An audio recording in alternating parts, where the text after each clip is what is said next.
If you have to put someone on a pedestal, put teachers. They are society's heroes. The duties of the best teachers are those who show you where to look, but don't tell you what to see. Better than the great teacher.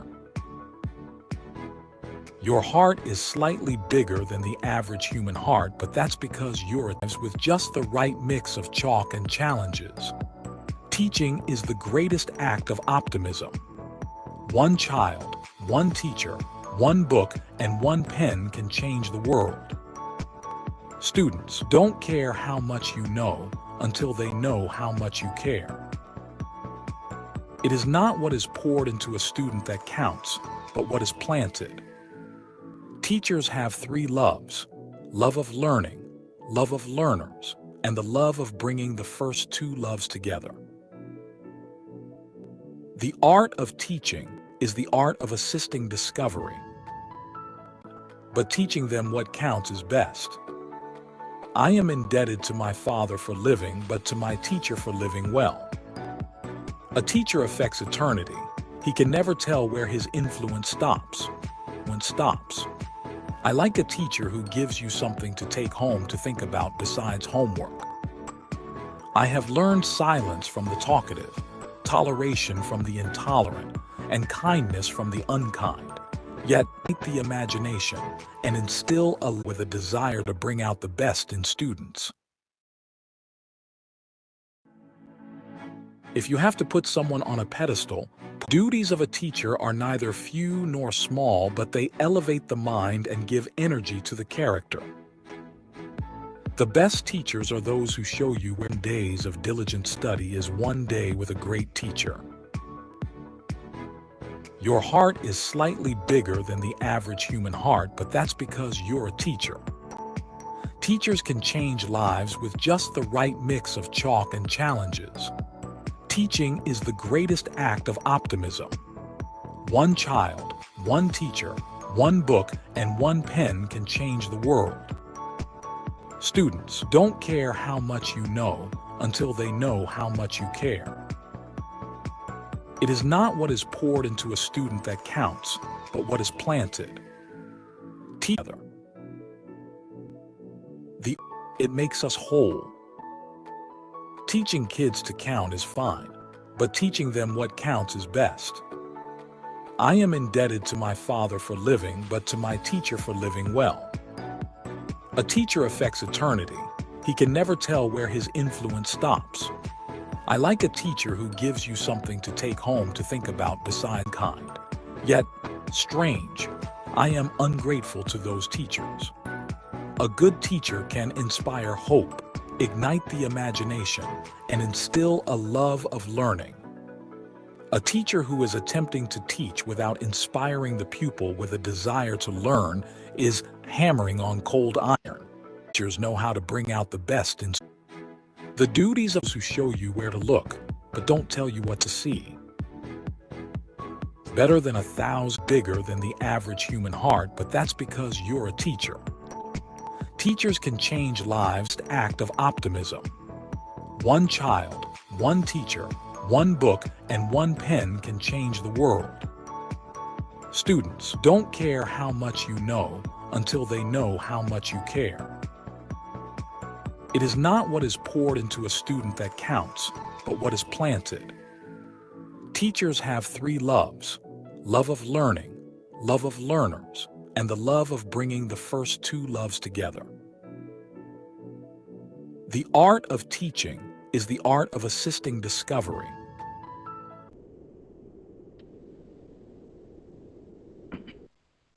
Good evening, everybody.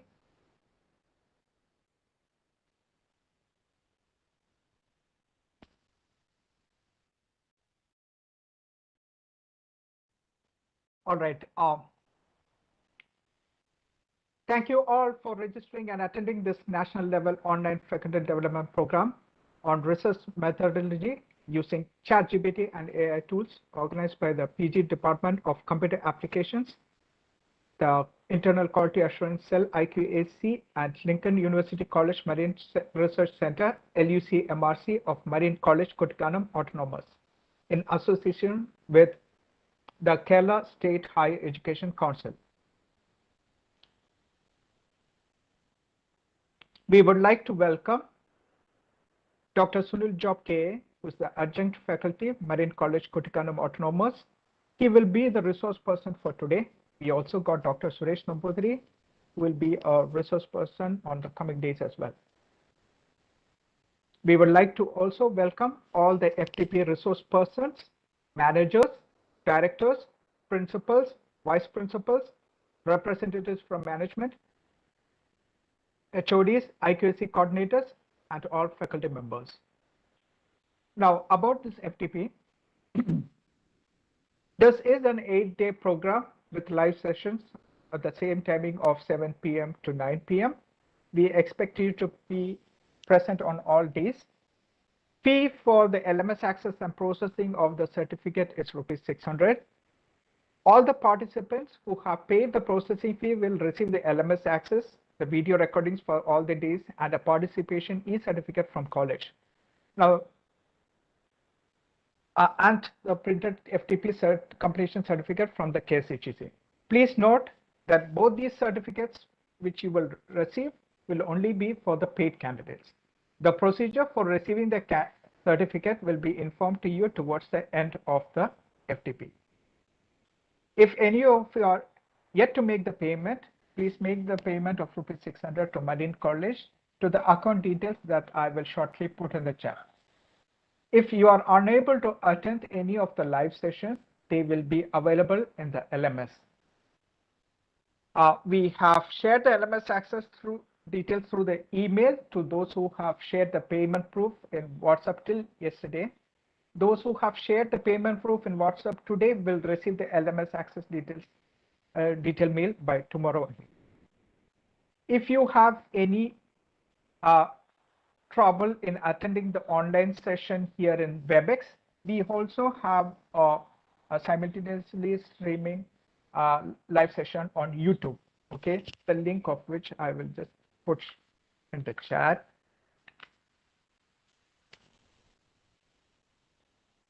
My name is 𝐻𝐚𝐲. I'm working as Global Relations Manager with IPSR Solutions Limited, and I will be the event moderator. Now, going on to the introduction, I will just give you a brief introduction to the KSHEC and about Marian College. The Kerala State Higher Education Council is the principal higher education policy input provider and trendsetter of the state of Kerala, and it strives to bring about equity and excellence in the higher education sector. The Council is an apex level statutory body instituted under the Kerala State Higher Education Council Act 2007 and the Kerala State Higher Education Council Amendment Act 2018 of the State Legislature of Kerala. Pursuing its democratic structure and participatory approach in making decisions, the Council is often denominated as a mandated working collective of all the stakeholders of the higher education sector, including academics, administrators, and students. Now, about Marian College. Marian College Kuttikanam was founded in 1995 and is affiliated to the Mahatma Gandhi University. It is owned and managed by the Catholic Diocese of Kanyarapalli through the Pyramid Development Society. Marian has gained autonomous status in a span of just 20 years, youngest college to achieve this status. Marian College started with just 3 undergraduate programs, and at present the college offers more than 20 programs, including doctoral programs in social work and commerce. Marian was the youngest accredited college in India in 2003, and at present the college is re-accredited with A++ grade and with highest CGPA 3.7 out of 4 by the National Assessment and Accreditation Council, NAC, in 2023. The college won the prestigious status of the college with potential for excellence, CPE, from University Grants Commission, UGC, in 2009 and 2014. The college has an academic excellence proven through university ranks and high placements. It also has academic tie-ups with several renowned international universities. Now, today's session will be taken by Dr. 𝐸𝐴𝐻𝐿𝐵𝐻𝐿𝐴.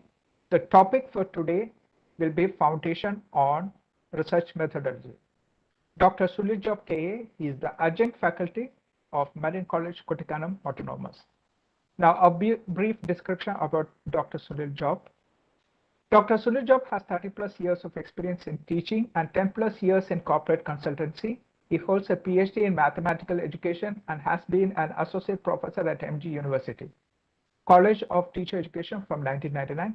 He has started his career as assistant professor at Carmela Rani College, Training College, Kollam. He has served as visiting team member of NCTE for grant of recognition and as a resource person for the Affiliation Renewal Committee of MD University. He is an active blogger in cutting-edge technologies in IT, education, and data science. Dr. Job has published a few articles in national journals and authored a few academic books and a reference manual in mathematics. He has served as resource person for a number of faculty development programs in outcome-based education, data science, e-learning, etc. Currently serving as adjunct professor, Marian College Kuttikanam Autonomous, and Chief of Academics, IPSR Solutions Limited. Over to you, Sunil sir. Thank you, Sejin. That was a very wonderful introduction. You're most welcome. Yeah, go ahead. Okay, Sejin. Thank you. So as Sejin has mentioned, this is a very a lengthy section. That means a 8-day program, and we are into the second day. And obviously, last day I understand that you had a very wonderful takeoff with a lot of insights about the program, as well as you had some technical interactions with Suresh Nambudiri. He has given a very clear and vivid picture about what is going to happen all these 8 days. So coming to this topic, I think here we have the most positive side of this workshop is that though we have only about 1.5 to 2 hours of live sections, we have a very wonderful activities which has been happening at our LMS. So at the LMS, there are a lot of videos which has been showcased, as well as a very detailed descriptions about the prompt that you have to interact with the ChatGPT as well as the AI tools, and also regarding the number of AI tools that could be very effectively integrated into the research process as well as the teaching learning process. Has been very beautifully showcased in the LMS. So actually, the real life of these sections lies in how effective that you could go with the LMS. So those who have the taxes, I'm talking about that. Those who have the taxes about the LMS, don't miss that opportunity, because there are a lot of these resources and activities which has been showcased in the LMS. Also, obviously, because this is a very lengthy schedule of about 8 days, sometimes it may happen that you may be missing 1 or 2 sections of live sections, but it will be available at our LMS. So those who have got this an access to the this LMS, don't miss that opportunity. Then coming to this section, as we know that the hero of this FDP program is definitely Suresh Nambudiri, because he'll be taking you through the different possibilities, the wonderful possibilities that is possible through the AI tools that could reduce your burden or your workload, or rather doubts regarding this what you could say that research process. As so, usually those who are actively, I think that the audience here is somehow related to the research process, who have been working to get the PhD, or who have been working as a supervisors. I think this is a very enlightened group who has been working with the research process. So definitely when you bring these possibilities of these AI tools, actually, the main focus of the AI tool is to lessen our complexities and enable us to go beyond what is possible alone or with a group. So the application of these AI tools will definitely broaden your horizons take you through to the different possibilities which may otherwise you may not be aware. It will lessen our our doubts and brings clarity and more preciseness into our research process. So definitely this is something very important, that is tailoring the research process and integrating the possibilities of ChatGPT as well as the other AI tools into the research process will make your research stand out, and it will become a very smart research process, as well as actually what we could see, what we could hear from a researcher is that the research who are going for a PhD, it has been often said that this is just like a tabasya. That is, we have to work with this research topic at every stages very hectically. But by integrating of the possibilities of AI, definitely we can go through this research process in a very relaxed and in an enlightened way, the things that should happen to be.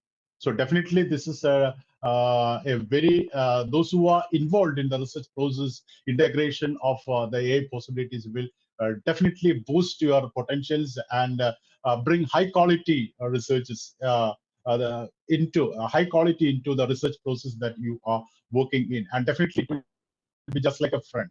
It is actually obviously Suresh Nambudiri will be detailing about that, the difference between Google search as or the ChatGPT. Normally you may be confused whether the things that the ChatGPT giving will be going beyond these plagiarisms. Because definitely this is not a text search. It is not searching the textual content which has been available in the net. It is just like talking to a person, because this is a learning model. Obviously, we'll be knowing what is the learning model is that. The learning model creates the answers in accordance with the question, which is not ready-made. So it is just like asking your guide or some persons about your doubt.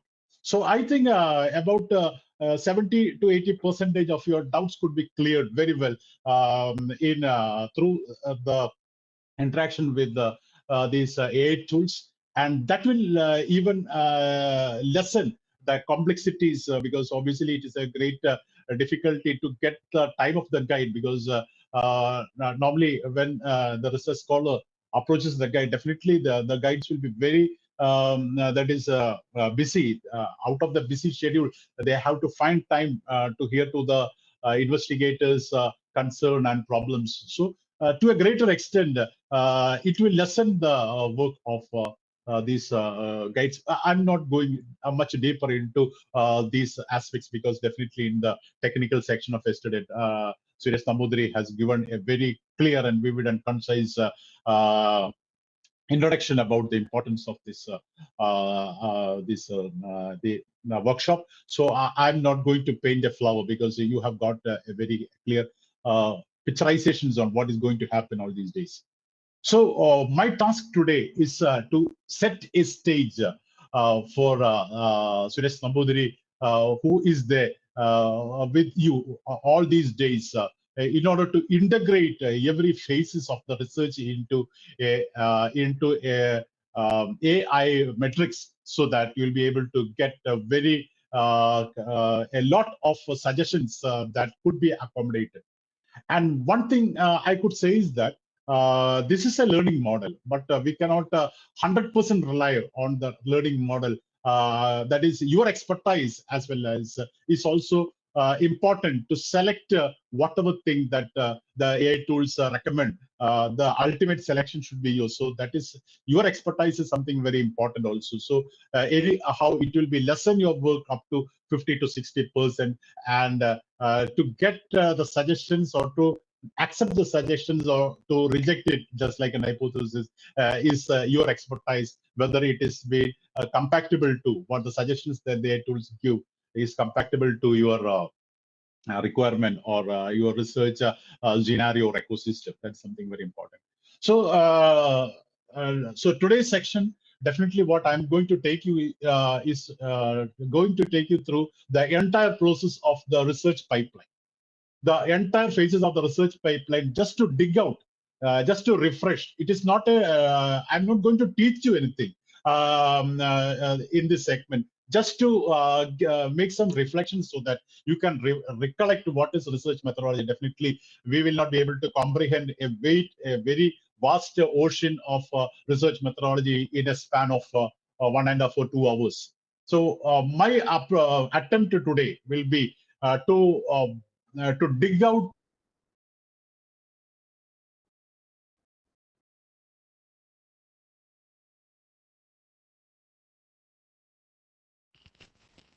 Sunil sir, I think you have gone on mute.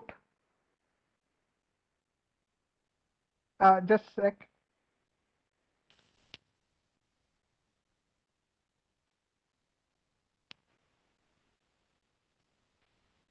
Not audible. Not audible.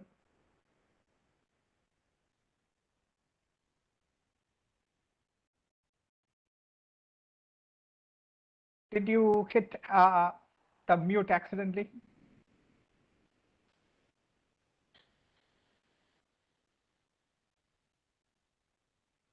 Not yet.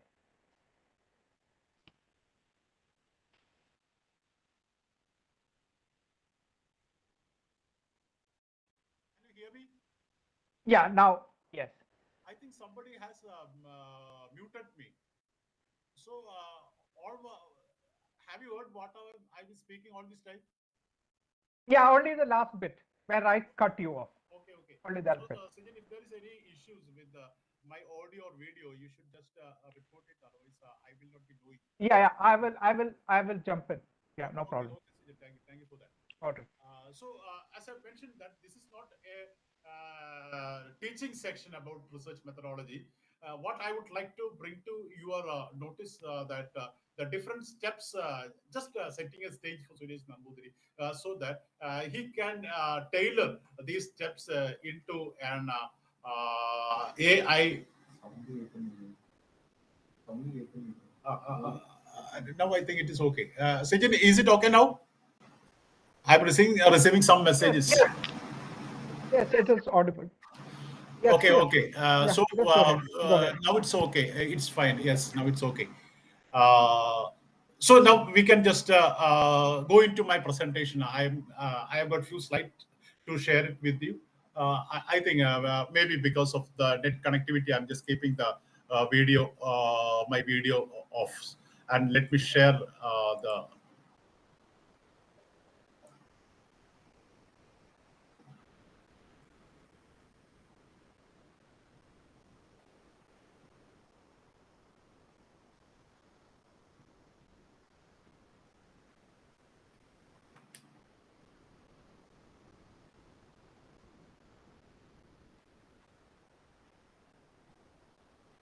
Okay, so I think my screen is also okay. Is there any Yes, problem with the visible? screen is visible. Okay, so we can go ahead. Yeah. So as I've told that this is not a teaching section. My attempt this section is to bring into limelight a few of the stages of the research, thereby setting a stage for Suresh Nambudiri so that he can integrate the possibilities of AI into these stages and how effective we can progress in each stage. So here we go with the foundations of research methodology. So obviously, you would have, I think in many of my previous sections, I have always mentioned about Bloom's taxonomy. Normally, you would be also much familiar with the Bloom's taxonomy. Actually, the Bloom's taxonomy's cognitive domain says that how learning happens from the basic level of memory to the highest level of creativity. You will be wondering why this man is talking about Bloom's taxonomy at this point of time. So I would like to put where this research comes in the knowledge ladder of Bloom's taxonomy. So when we analyze the Bloom's taxonomy different levels, the higher order thinking skills, which is been stimulated by the knowledge, will be at the highest level. So research is a process that happens at the highest level of the Bloom's taxonomy. That is, the research is something which will come at the highest level, in the sense the create level. So when we work with research, we will be trying to create something new that will be contributing to the bank of knowledge. So the research always focuses on producing some new knowledge, or expanding the existing knowledge, or understanding, or filling gaps, or trying to find out solutions for some problems. So these are some of the major focus of the research. So you can just read the what is research from a very few small statement that I've selected and showcased in this slide. Actually, that word research itself is significant. Research. So research is a process of searching again and again. So research means we are searching a phenomena again and again from different angles to bring about some new understanding about that phenomena, some new knowledge connected with that phenomena, some new theories regarding that phenomena, or expanding some or filling up some gaps, or to bring about some applications with respect to some theories. So that is what research primarily focuses on. And in the introductory remark, I mentioned Bloom's taxonomy, and research is a process that happens at the higher order thinking skills, which has been showcased at the top level of the pinnacle given by the Benjamin Bloom. That is a create level activity. So obviously, we can classify research as a pure and fundamental research. Pure and fundamental research, the basic classification, pure and fundamental research. The pure and fundamental research basically will contribute to some theories, will contribute to some basic knowledge, and the pure and fundamental research. And the applied research is something that focuses on the application of the research into some real life scenario. So applied research focuses on some solution part. So applied research focuses on solution part, and pure and fundamental research focuses on building up new knowledge. So that is the basic classification of the research, that is building up knowledge through pure and fundamental research, or application of research for solution of the problems, that is applied knowledge. So normally what I have seen is that most of the research scholars are often confused on what is the type of research that they are doing. Obviously, the basic fundamental classification is pure fundamental research and applied research. But obviously, there are, when we go with the research process, okay, they will say quantitative research, qualitative research, experimental research, exploratory research, case study. Likewise, we could, there will be a lot of research models which has been projected. And sometimes I often find it that some of the scholars are finding it confused to identify what is the type of research that they are working out with. So in order to make some clarity regarding these concepts, I have just showcased a few of the classifications only. There are more classifications beyond this, but I have just tried to bring about few of the classifications. You can just on the type of researches on the basis of purpose. If you click on the basis of purpose, we can classify it as exploratory research, descriptive research, or explanatory research. So what is exploratory? What is exploratory research? So if the purpose of the research is to bring some insight or clarity regarding some parameters of the research study. Sometimes the researcher, maybe the person who are conducting researches will not have some clarity regarding the parameters of the study. So he want to explore something. So in such cases, if the purpose is exploration, of exploration in the sense to gain insight or to develop understanding or to build up some general idea, we use this explanatory research. For example, I think the things becomes clear and vivid when I say an example. Suppose if you're working with a product company, right? And the product company is about to launch some product, but they are not sure about what features and specifications of the product that the people will be looking forward. So there is an ambiguity regarding the features or the product, the features or the characteristics of the product that the people are looking forward. So for that, in this case, in this scenario, in order to bring to gain insight, or in order to bring a more understanding regarding the most needed parameters, we can conduct this exploratory research. If the purpose of the research is to describe a phenomena, what is the present status quo that it's been having? What is the present status of a certain phenomena, or what is the present status? If you want to describe the status of, or if you want to summarize something, then we will go with the descriptive research. So the descriptive research is to describe a phenomena or a topic by summarization of the data. You collect data from through the different surveys as well as through interactions, and or you can get the data from the databases, and then you will be trying to summarize it, and that will showcase what has been really happening in that particular environment or with that particular phenomena. So just to summarization, we can call if the purpose is to summarize a scenario or situation, we can call it as a descriptive research. So if you just go with an example, what example I could say? Suppose if it is a car manufacturer company, if they want to understand the fuel efficiency of the different models of car in real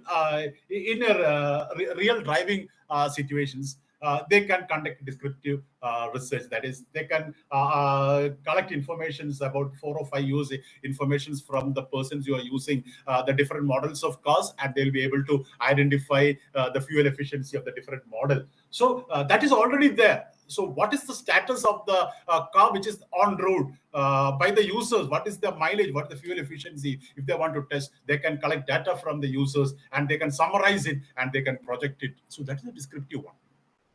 And the other, if the purpose is to explanatory, that is, if you want to identify the cause and effect relationship,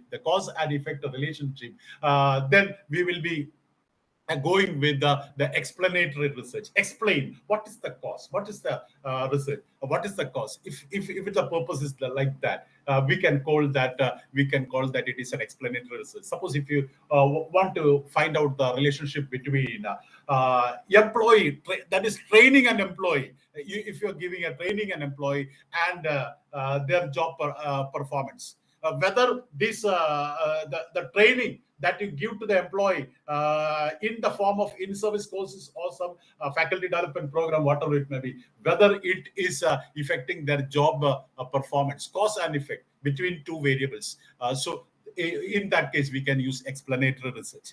So this is the classification means one type of research can come in all these category, isn't it? So one way of classification on the basis of purpose is whether your purpose is to bring clarity regarding some ambiguous parameter, or whether if you want to summarize something, or whether you want to identify a cause-effect relationship, we can on the basis of this purpose, you can classify the research. Suppose if it is on the basis of what you could say approach, that is, you can classify it as quantitative, qualitative, as well as mixed research. Mixed research means a combination of both quantitative and quantitative. The word itself signifies what will be the type of qualitative research. So in a qualitative research, we'll be dealing with non-numerical data. Quantitative means it will be data. Here it will be non-numerical data. That is, you will be researching about the experiences of some persons in some situations, some perceptions, or you will be going with some narrations that the people say about their experiences in some situations. Or it can be an ethnographic study about the cultural practices, or it can be case studies. All these types of researches could be qualitative.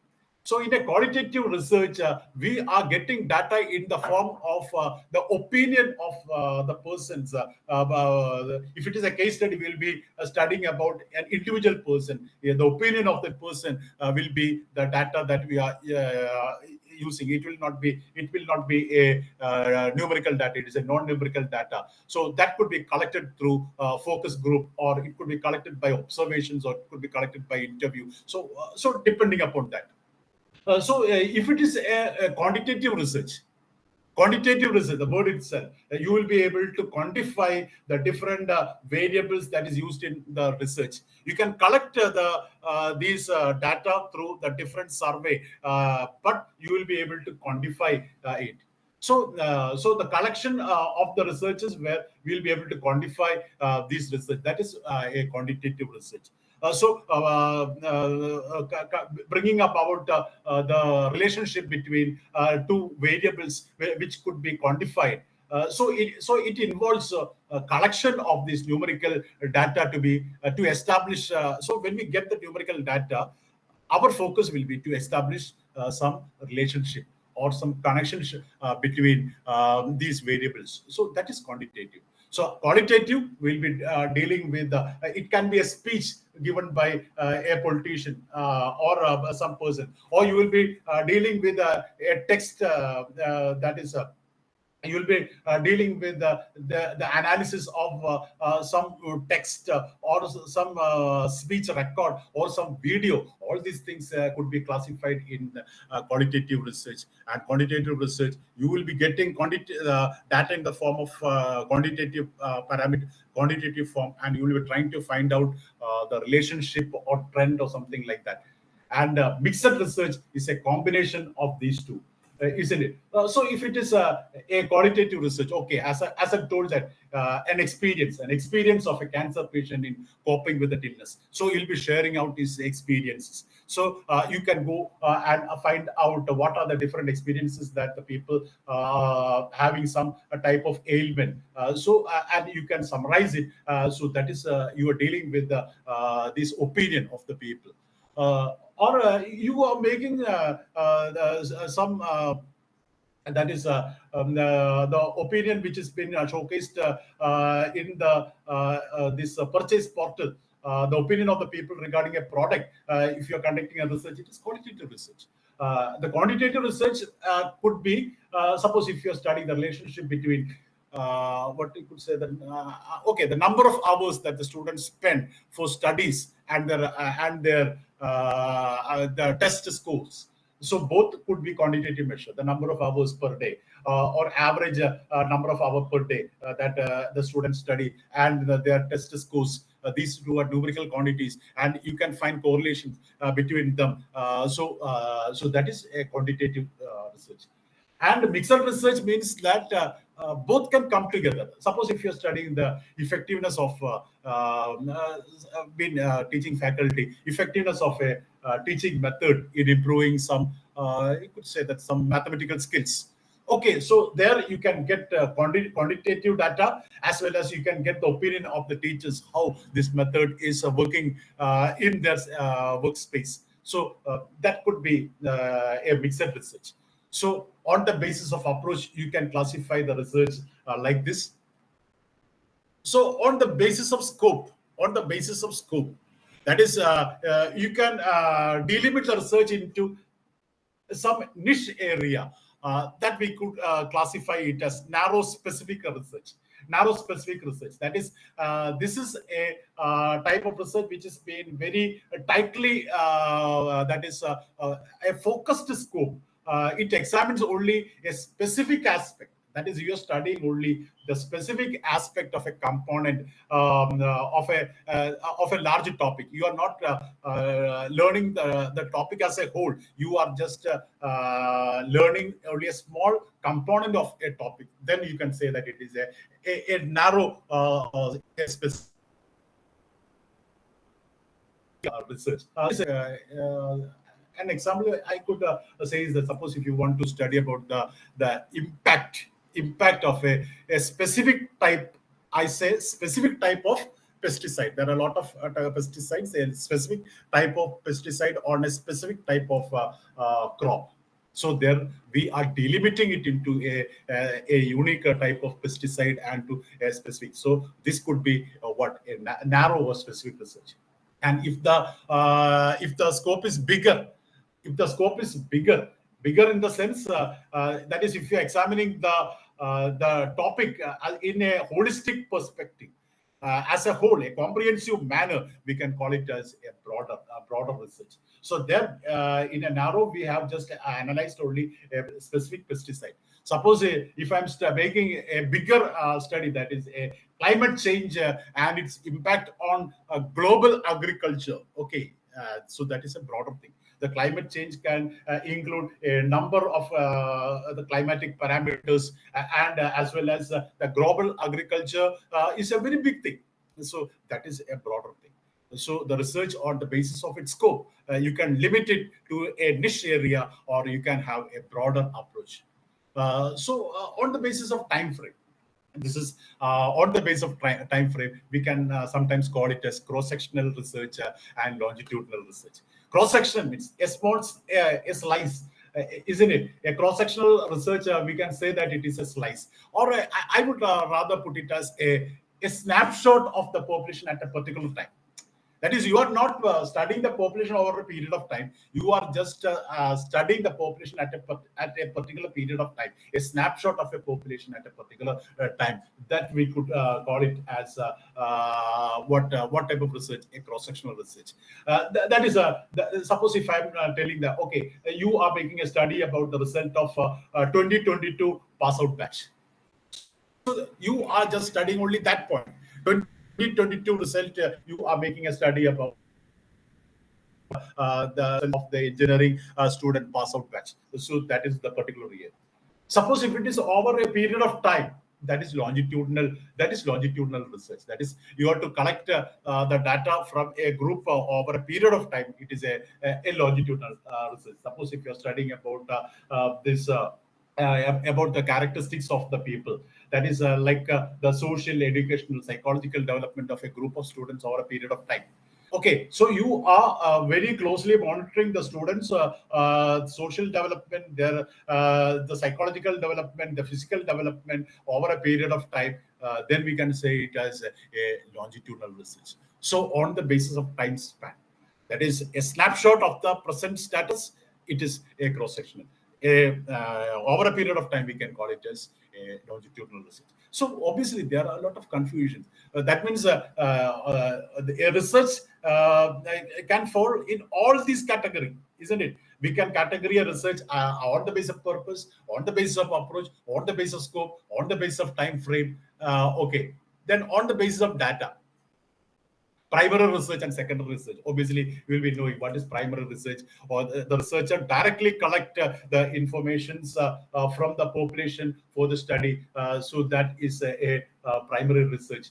And so collecting data directly from the individuals and the sources, we can call it as primary research. And if you are going with the secondary data, always it may not be possible to go and get collect primary research. You can just get informations from the secondary sources. From the secondary sources, we can call it as this secondary research. For example, if you are studying about what you could say customer satisfaction with a product and service of a company. So you cannot go and take a secondary data. You have to go and collect data from each and every the customers who have availed the product or service from the company, their feedback, and then you can get the research. That is, you are primarily collecting research directly.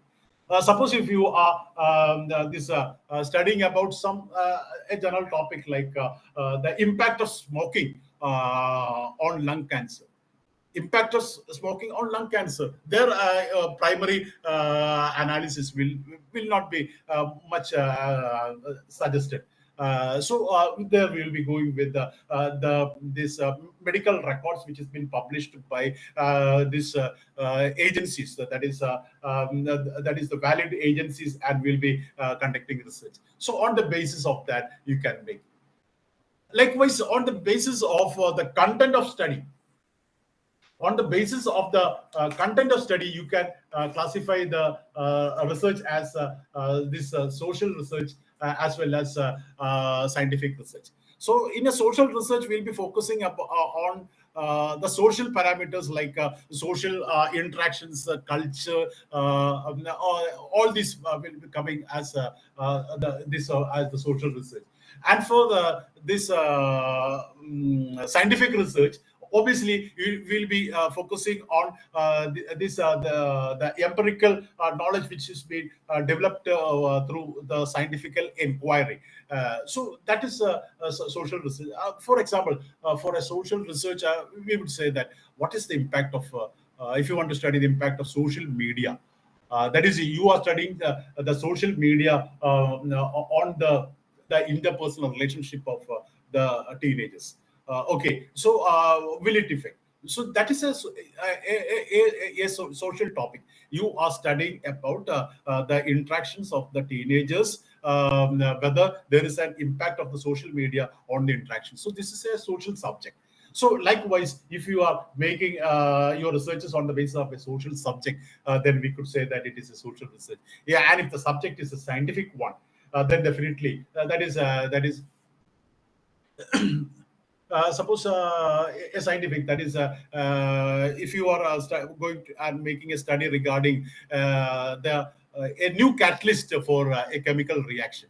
Catalyst is something that changes the basis of the chemical reactions. If you want to study about as a chemist, if you want to study about a new catalyst, you want to study about the new catalyst and how it will trigger the chemical reactions. It is a scientific study. Definitely on the basis of the subject or the field that you take, we can classify it as whether it is a social research or it is a scientific research. And on the basis of the methodology, a big list. On the basis of the methodology, you can classify the research as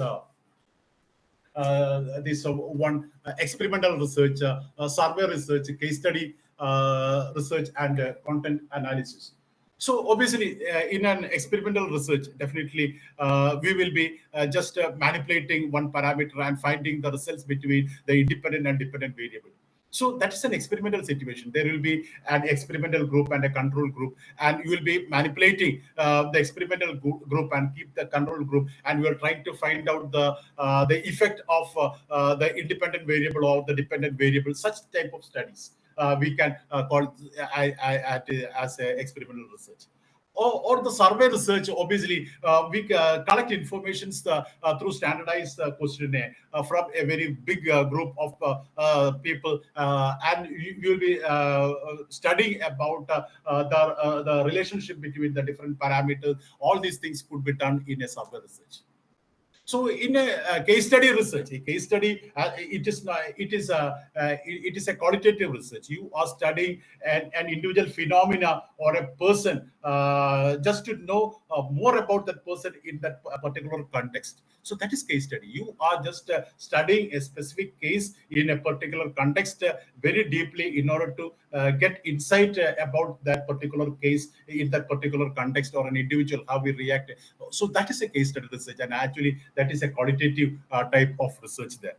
And content analysis is definitely it is just like a philosophical research, or you are focusing on some text analysis, or you are just analyzing this the different content from the different area, and then you are trying to bring about some similarity, some trend, some speciality. That is the content analysis. So depending upon this methodology, you can classify research in these ways. As we could say that if it is an experimental research, if I'm suggesting a case that is, if you want to study about the effectiveness of a new drug in reducing BP. So here, it is an experimental research where you are studying about the effectiveness of a new medicine or a new drug in reducing the blood pressure of the patients.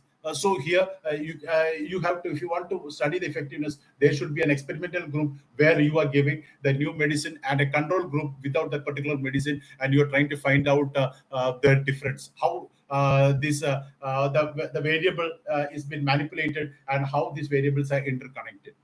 So likewise, in a survey research, suppose the consumer preference, suppose if you want to take a survey, the consumer preferences about the new flavor of a food that you are brought about, then you can have a survey type of research, or a case study, that is you are about an individual. Suppose if you are studying about a clinical research, you are studying about an individual who is having some rare psychological disorder. So there you are studying this person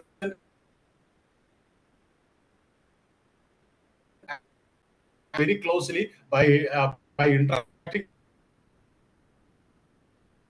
person again through interview, then getting informations from the different peers, the different persons to whom it has been related.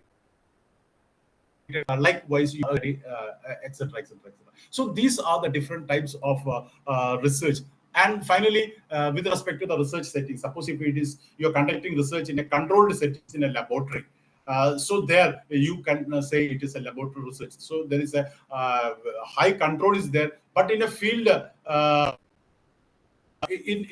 research, definitely there is no control. That is, you are conducting researches from a real scenario. That is, suppose if you want to study about the habitat of a special species of bird, then you will be observing that in a real this live environment, in a live environment without making any manipulations. So that is field research. You are just observing the phenomena in a real type environment without making any manipulations or control. That is the field research. So this is something very, very important, because we are in the process of research. Definitely, we should know what is our type of research. Normally, the question is been normally asked that what type of research that you're doing, whether it is quantitative, qualitative, whether it is an experiment, whether it is a social or a scientific research, or whether it field or about research. So they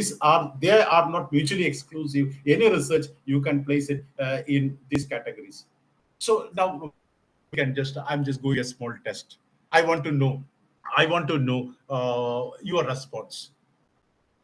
Could you just what is the primary goal of an experimental research? You can put it in chat. What is the, you can put A, B, C, D, etc. What is the primary goal of an experimental research?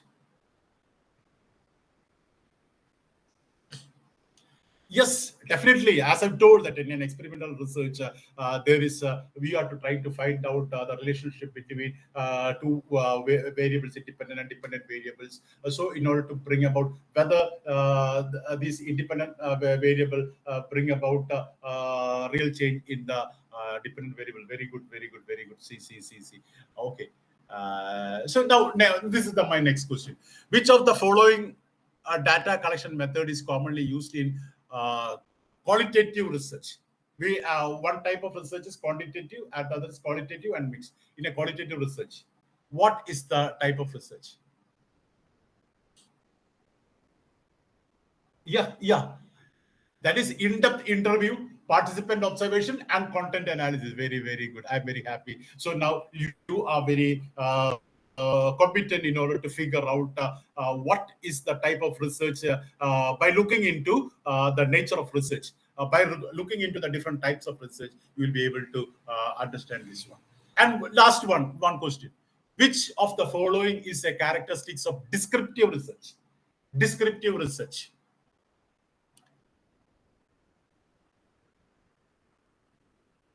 Descriptive research. In a descriptive research, what are the options? It manipulate independent variable? No. It aim to cover and underline reasons? No. It involves collection of data and detailed account of the subject or the phenomena. Then it often include random assignment of participant.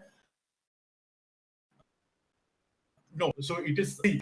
C is the correct answer. So I think I'm very happy. I'm very happy about this. So you have got a clear. So far we have got a clarity on what is research and how can we categorize research on the basis of different criteria. So I have showcased a list of criteria. On the basis of research, we can categorize any research. All research can come in any of these criteria, isn't it? If I take first criteria, your research will be something over there. If I take the criteria of with respect to method, your research will be somewhere over there. So we can classify research on the basis of these types. So now we are going into the different stages of research. Different stages of research. So definitely these are the different steps when we go in a research pipeline. So definitely the first stage will be identifying the problem. Identifying the problem.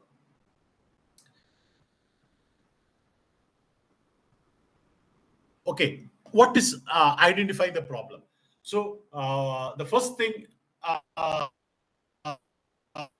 we have to the research processes, we have to identify what is the research topic or the problem that we have to study. So that problem can be either a social problem or it could be a scientific problem. As we know that the research could be classified either as a social or a scientific problem. So how to select it? That is we have to select a broad area, and from that broad area we have to delimit it into our specific problem area. That is how the identification of the problem. So if you want to identify this problem, ChatGPT will be helping you to make a very small indication. So how ChatGPT you a very detailed prompt. He has a master of prompt engineering that will give you a very on students are getting puzzled at this stage. So whether this problem is significant and whether I will be able to progress. So how to identify the problem? So that is first thing that you have to identify. And after identifying the problem, the most important thing which the researcher take it very lightly is review of literature. But what I suggest is that if your review of literature is effective, definitely your research work is half done. Because the review of literature give you a thorough insight into what is the present status of the topic that you're studying, what are the gaps which has been existing in the topic, how you have to progress. The review of literature will give you the necessity of the research, isn't it? What you have to work, what are the methodology that you could follow. So that is really the leading light of the research. Normally, what we could see is that the second chapter, review of literature, is being handled very carelessly. Just copying and pasting is been often seen in that. So review of literature will give you a thorough insight into the research process. The review of literature refers to a comprehensive systematic examination of existing scholar work, not copying the scholar work. Study the articles, books, and other relevant sources that is related to the research topic. So that will make you current in that particular topic. So that's something very important, because necessity is the mother of invention. If you want to invent something, you have to feel the necessity, and necessity could be sensed through a thorough review. So that is something very important. And next important thing is that once all these steps we will be going through one by one in a very precise manner in the upcoming years.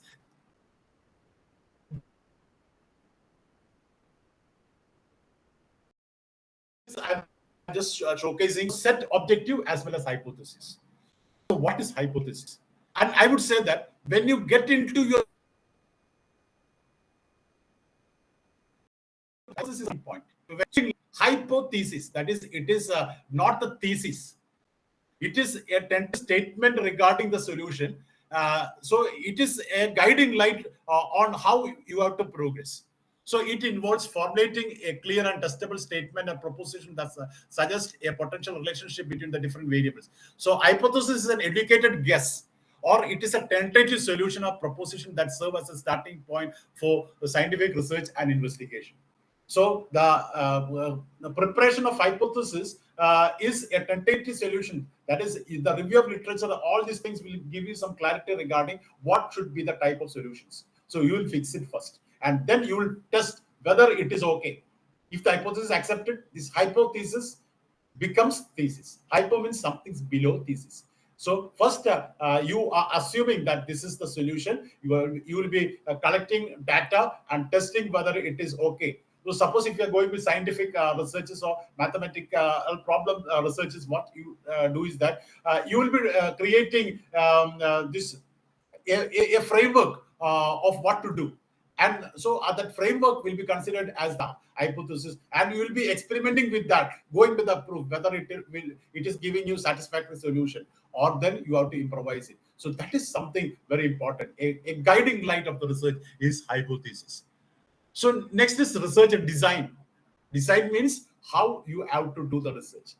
Actually, the research design is a blueprint on how you have to progress from start to end. So that is the research design. So research design will give you some insights into the methodology, or the research design refers to the plan or the structure that outlines how the research will be conducted.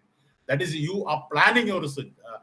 That it encompasses what is methodology, framework, strategy that the researchers could use to systematically investigate the research question. So that will be a research design. That is, the research design means how the research have to progress. That is the research design.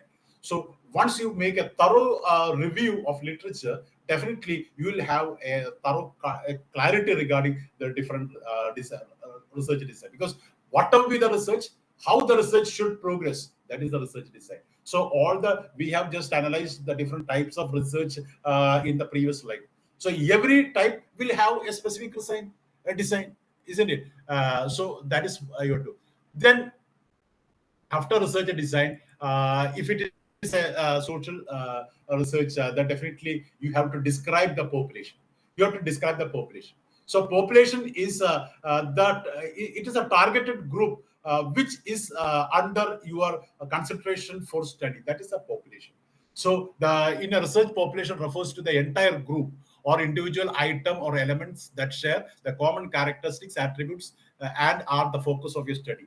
So the research population is nothing but the group from whom you are studying, or the phenomena about which you are studying. That will constitute this population. And when you get a clarity regarding the population, another important thing is that to get data. But when you describe the population, suppose if the population is very big, you will not be able to go to each and every element of the population and conduct a full enumeration. It may not be possible. So what we do is that you will select a small sample of the population, you study the sample, and you will be making inference. So at this stage, when you describe the population, you will be just identifying whether the complete enumeration of the population is possible or whether you have to go with a sample. So there, at this stage, you have to think about what is the different types of sample that you have to work out with. We will be discussing about that in the upcoming slides. Okay, so that is about the population. And after that, collection data. You can collect the data by different techniques, either by observations or by conducting experiments, or by going with some questionnaires. survey questionnaires like that, or you can administer some tools for collecting informations like that. So when you're working with a research, that tool should be standardized. So standardization of tool is a very big procedure. So, or you can adopt some standardized tool, because a standardized tool will be reliable and valid. So the validity, if you are standardizing the tool, it is a very big procedure. You have to first set the objectives, then identify the different questions related to the objectives.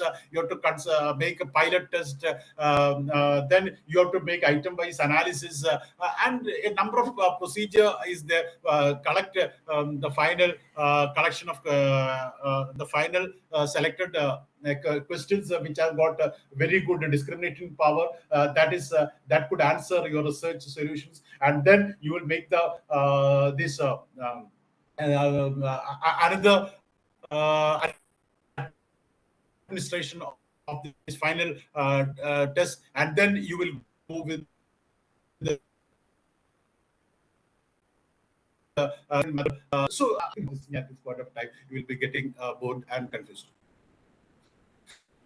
So collecting data means for these individuals through the appropriate and proper tools, either standardized, which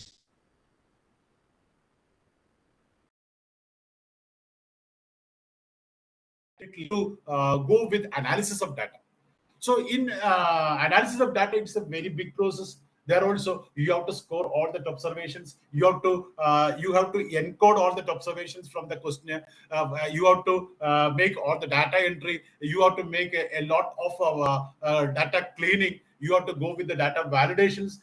Then you have to go with the different statistical tests, like a number of things should be happening at the data analytical phase. And after data analytical phase, then you will be going with the extracting the observations from the data analytical phase, and you are putting it together, and you are working with the conclusions, and finally you are creating research report. Creating research report also have got its own style. So creating research reports at appropriate procedure and communicate with the world. So this is the entire pipeline of the research process. So data analysis and then research report, that is report writing refers to the process of presenting research findings, methodology, all these things to the stakeholders or to the audience who are interested at your topic in a better way, and publishing it in the journal or whatever it may be. So that is the research report. So you'll be wondering why I am mentioning all these things. As I've told that my focus is not to teach you anything, just to dig out all these things from your mind, make it ready, and keep it for Suresh Nambudiri, so that you could very well integrate the possibilities of AI at all these stages. So when AI come and integrate and tailored at all these stages, your research will become smart research. It will stand out. It will become a very high quality research, because at each stages you can take recommendations. You at this point of time, definitely you will be having a number of doubts. Definitely, I know. And it is at this junction ChatGPT or AI tools comes. You just communicate it to them, all your concerns, all your doubts at all these stages. The ChatGPT or the AI tools will give you solutions, and that solutions will be very effective solutions, and you should have that much of expertise to evaluate whether which is the best solutions that this AI tool is been giving. So that expertise, that means research is definitely the highest level of learning. That is why at the first stage I've just mentioned Bloom's taxonomy, highest level of learning. So definitely you should have mastery about the area that you're conducting research. Okay. So now I am just going into, I have just mentioned all the different components that comes in the pipeline of research. I am just taking few components from here and there and just making some references. So this is research design, isn't it? In the first slide, we have been discussing about the different types of researches, isn't it? Like explanatory research, exploratory research, a number of researches we have mentioned in them. So every research will have an approach or a methodology through which the research should be done. So research design is nothing but the strategies and methods the researcher employed to carry out his research. Actually, it is just like a blueprint. How you have to progress through the research. What is the methodology? What are the strategies that you have to adopt for your research work to be very valid and reliable? That is the research. So every research will have its own methodology, its own design. And in the design, definitely we have to begin with a problem and how the research method have to progress, and how that these statistical analysis have to. It is not possible to explain all these things in detail. I will just a small description about this one. I will take the research, experimental research. You are all familiar with experimental research. Okay, what is experimental research? Is that experimental research design involves what?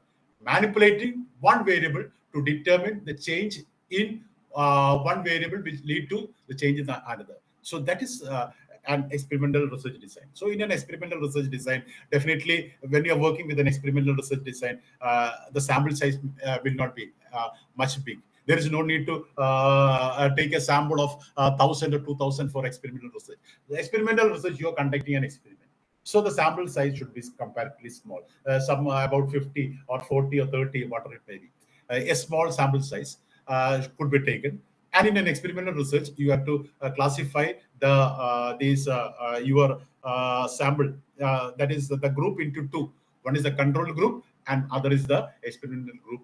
And in the experimental group, you can just what you could say, you can just give the treatment. That is in the previous example which I've mentioned, the effectiveness of a new drug in reducing BP. That is the experiment that you have to do. So in that experimental group, you have to give that treatment of a new drug, and the control group, you should not administer that. The normal medicines that they're giving, and you can find whether there is a considerable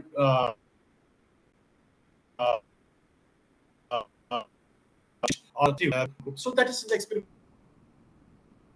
So the experimental group, control group, and you can make a comparative study regarding these two groups and make this. So that is experimental group. So the experimental design has got its own procedure. I'm not going to explain all these things because we will not be anywhere if I'm going to explain all these things. So in an experimental group, there is no need for conducting experiment for 1,000. A group of 20 to 30 will be okay to conduct the experiment, get collection, and you can make a study in that. And what is the other one? Ex post facto. Ex post facto. Or it is, or you can consider it as cost comparative research, the causal comparative research. In an experimental research, you have to make control group and experimental group, and you have to manipulate the situations. But in an ex post facto, the situation has already happened. The situation has already happened, and you have to find out only the effect of that particular thing. That is the ex post facto research. So ex post facto research is primarily, you can call it as quasi-experimental, because it is not a pure experimental. It is just a situation where something has already happened, and you are trying to find out the effect. So the ex post facto research is primarily concerned with identifying associated relationship between the variable that has already occurred, and without ability to establish the causation. So here there is no manipulation, there is no control in ex post facto research. You are trying to find out something which has been already happened and what is the effect. So that is ex post facto research. So likewise, we will just go correlation research, because in a correlation study, what we do is that we have to make some relationship between two variables. So it do not give answer to why it has happened, whether one variable is positively correlated with the second variable, or whether it is inversely correlated with the second variable, or it is no relationship. So that is what a correlation study research. I will just the diagnostic research. In a diagnostic research, we'll be trying to identify those characteristics which is related to certain issues. What are the causative factors with respect to certain issues? We will be going with that. So that is the diagnostic. We will be trying to answer the solution. So why it has happened. So that is a causative research. That is a special case of diagnostic research, a causative research. Likewise, because I've explained all these things in the type of research, so I'm not repeating it.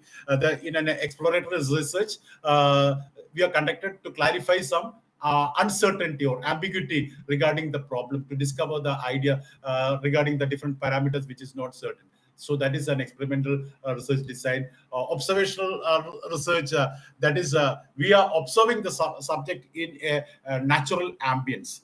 That is the field research. In the last type research, we have told that laboratory research and field research. So a field research is an observational research where we are observing the subject in a natural ambience without manipulating and controlled by the researcher. So that is the method. So observational research, there we are not manipulating. We are just we are not controlling the environment, and we are just making the field research.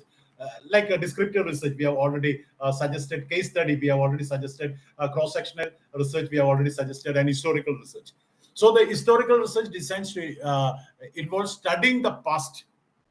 So in the historical research, we are studying the past to draw conclusion about the relevant of the present and future. So it is a retrospective study, what had happened in the past, and on the basis of that past, we are interpreting about the future. That is the significance of historical research. So every research has got its own methodology. As I've told that in an experimental research, what is the methodology? In an exports factor research, what is the methodology? In an historical research, we'll be getting information from our past documents, from the historical records. We collect information, we do qualitative analysis, and then we comes with the conclusions like that. Every research has got its own way of. So a research design is nothing but, this is only few cases. Every research will have its own methodology and its own way of collecting data and its own way of analysis of data. So the research design is nothing but making clarity. All these things I've just mentioned because it is not a situation where we could go through all these things in a detailed way. So research design is bringing clarity regarding what should be the methodology, what should be the sample size, how we have to collect the informations, what should be the tools that could be used, and what should be the analytical procedure that has to be adopted. So all these designs will have a distinct frame. That is research design. What I have mentioned, they'll be having some distinct research design according to the types of research. So that is research design. And obviously, you will be very familiar with this research question. What is a research question? So before starting the research, we have to identify what is a research question. So a research question is a question that the researcher sets to answer. So when you the first thing in the research process is to bring out a clarity regarding a research question. You have to define, or you have to bring out the research question in all itself. So a research question should depict the different variables that you are involved in the study. Suppose a good research question should showcase what are the different variables that are coming into the study, or it should give some clarity regarding the population to which you are making the study. For example, I will just say that if I'm going to make a study regarding that is some for a physical education, okay, for irregular exercises, and how will these regular exercises impact on the blood pressure, like that. If I want to make a study, this is the study. So what is the research question? So I will be putting is that my research question is that what is the effect of regular exercise on blood pressure? So what is my question? What is the effect of what? Regular exercise, it is the independent variable. On what? Blood pressure, that is the dependent variable. And suppose if I'm delimiting a study about the adult population of the age 40 to 60, isn't it? Then I am also mentioning about the population. So a good research question should showcase the different operating variables as well as the population to which it is been studied. So that is how you have to prepare a research question or a statement of a problem. So what the statement of the problem evolves from the research question. Once you prepare the research question, the statement of the problem evolves from that. So what is the research? My question is that what is the effect of regular exercise on blood pressure of adult age between 40 to 60? So that is the research question. So what will be the title of the question? Isn't it the study of the effect? Isn't it the study of the effect of this regular exercise on blood pressure of adult aged? So the research question could be translated into an title of the research. So while preparing a title, there are a lot of specifications which I'm not mentioning at this point of time. And once the research question is set, definitely you have to set the goals. The research objectives are nothing but the different statements that showcases what should be the goal of your research. What should be the goal of your research? Okay, so what should be the goal? You have to put it in statement like that to determine the effect of regular exercise on BP on male adult population. So that is one objective. So likewise, you can formulate the different objectives. So objectives are nothing but the goals of the research, and your research work will be to answer these objectives. So that will be the final conclusions. So your attempt is to answer these objectives. And to and another thing that you should formulate, if there is some testing you have to do, is to formulate hypothesis. Hypothesis, I have just mentioned it in my previous slide, that the hypotheses are nothing but a tentative solution. So hypothesis is an assumption. An idea is proposed for the sake of argument or for the sake of starting. So you are proposing this is the solution, and you are testing whether it is acceptable or not on the basis of the data that you collected. So that is the hypothesis. So there are different ways of writing hypothesis. One of the most common way of writing hypothesis is that null hypothesis. That is, there is no significant difference between, isn't it? There is no significant difference among the people who do exercise and not do exercise.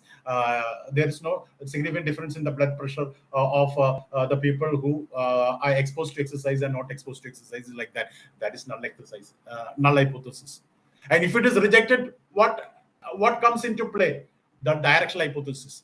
That is the alternate hypothesis. That is, if the null hypothesis is rejected, what comes into action? The alternate hypothesis. That means that is the exercise is effective. That is, the exercise is effective to reduce blood pressure. So that is an alternate hypothesis. So likewise, you can classify the hypothesis in many ways. The simple hypothesis. A simple hypothesis is, it specifies the relationship between two variables. So that is simple variables. If there are multiple variables, we can call it as a complex hypothesis. Like that, we can classify hypothesis in many ways. So when we are going with the research, we have to formulate a very beautiful research question. Not beautiful in the sense, a very a smart research question, which is highly significant in your area that you're studying. And from this research question, you have to derive what are the objectives that you have to attain in the research. And to start with, you have to make some guess with regarding what should be the hypothesis that you have to formulate. So this is the first thing that you have to work along with. So next is review of literature. Definitely, as I've told, review is something very, very, very important. And what I've seen is that most of the researchers are not much interested for review of literature.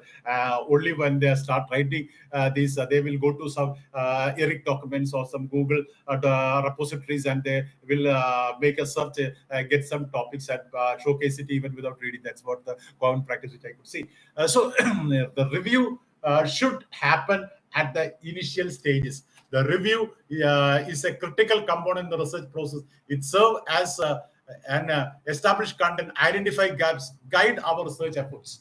So I would say that if you are finding difficulty in your research process, definitely I could say that you have not done the review of the literature related to the area of study in the right way. If you have done it, definitely you will be getting a thorough insight into the methodology, the sampling methods, the different statistical. That means you will be getting a clear-cut idea regarding the research design. The research design. Every research has got a research design. That is what in the previous slide. I didn't explain all these things because we will not be able to stop it even if you come to 9. That is why I didn't explain in detail. So you will get a clarity regarding that. And so providing it provides a context for the research, identifying the research gaps. So the research is there to fill the research gaps, developing theoretical frameworks, guide methodological choice, and avoid duplications. Avoid duplication. Sometimes without much review, sometimes you'll be working on some topic which has been already has come out as a research finding. So avoid duplications. So this review is very, very important. And when you are should be presented in a clear and concise way. So in a review, what we could say is that this is something very important. The biggest crime, I would rather say biggest crime in a research process is plagiarism. So actually we know that before suppose if you are doing research about 20 or 30 years back, definitely there is no much mechanism to identify whether you have copied it from some sources or something like that. It is sometimes you see that you go and take one research which has been already published in some North Indian state, and the same thing you come here and what we could say that delimiting into the different scenario and publishing it. So all these things are not possible at this present time because we have got that much of softwares to identify these whether there is this is a issue of plagiarisms. So definitely the researchers now if you are going with a PhD thesis, I think that an acceptable range of this plagiarism is about 10% very with respect to the university. More than 10% that your research studies will be rejected. So the best way is that you write that is your content in your own words. That is the research actually should have your signature in every content that you have writing. So develop your own content and write it in your own words. And ChatGPT may help you to make some corrections or to make some this paraphrases, or likewise these AI tools will be help you in writing these research. So in order to these researches cannot happen in airtight compartments. You have to take some content from some latest research. Obviously citations should be very thoroughly written. Suppose if you're taking a paragraph, it is always seen tendencies that you just change some words, synonyms of the different words, and put it as your own. That is not the right way. You can write it in your own words, and if you are taking the content of any from different source, mention the sources. Citations should be very important, and putting it in inverted comma. So that should be very important. So copying is the biggest crime that you could do in a research process. So it is said that write your own content in your own words. And if this ChatGPT, if you are giving ChatGPT a content and to reframe it, it will be doing some top of assistance to you. So this will help you. The AI tools may help you to get some input so that you can work with that without blind copying it from any other sources and putting it in your own words, and it will correct your text and according to the specifications that you give, it will be giving everything. So the thing is that you have to be a mastery of prompt engineering, and I think you have got a long way to go, and every step that we have been discussing, you may be having a lot of doubts, and this AI tool will be, you give that, you can just like asking a person, you can ask this AI tool your concerns, your doubts. AI tool will be giving you solutions, isn't it? AI tool will be to a greater extent a second guide for your research, whom you could consult at the first phase, and then you can go to the guide and ask whether for the final solutions, so that you don't become a nuisance to the guide, because the guides who have been working at the university departments will be very busy with their tight works. So if you go to the guide with better solutions, either they'll be giving you the final touch-up that these things should be done. So that could be done through AI tools, and all these things will be discussed in details in the upcoming sections by Suresh Nambudiri. So this is regarding the review of literature and sampling. That is something very, very important. Sample.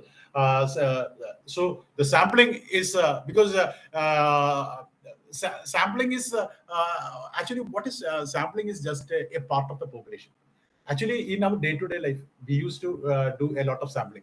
Suppose if you're making a good tasty recipe, a taste recipe, how will this chef confirm that this recipe is up to the mark? He will just take a sample of it, taste it, and then he will confirm, okay, the entire recipe is good. He won't eat the entire thing as and say that, oh, it is very good. He won't go with a complete enumeration for that. So in the research process, it is not possible for complete enumeration, going to the every elements and gets, you go and get the sample, study the sample, and you infer about the measurements you make with respect to the samples is called statistics, and the corresponding measurements with respect to the population, you call it as parameter. So with respect to statistics, you will infer about the parameters. All these things are research methodology, which at this point of time, there is it is not possible to explore all these things. So this process is sampling. The sampling can be done in two ways. One is that which comes in the left side, probability sampling and non-probability sampling. The probability sampling is there is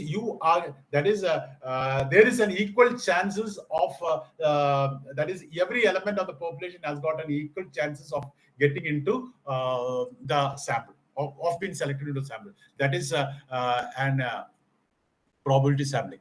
So in a probability sampling, every element of the population has an equal chances of being included into the sample. That is probability sampling.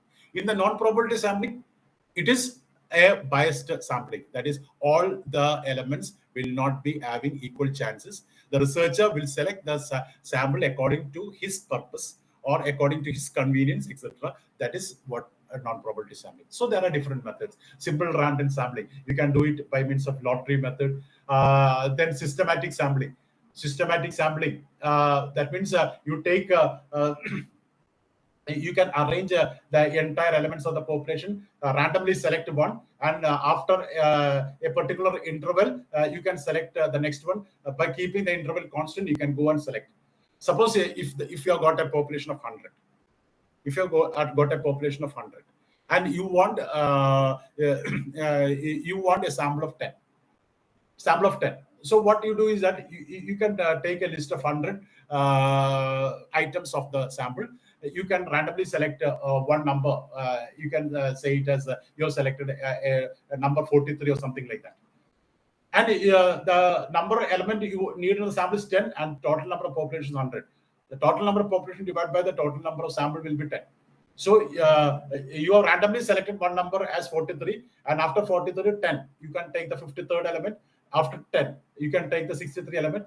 That means you can take an equal interval and go on selecting the elements of the population. So that is simple. That is, we can call it as a systematic sampling. Or stratified sampling, you have to divide the population into different strata on the basis of criteria, and you can select the members from each strata randomly.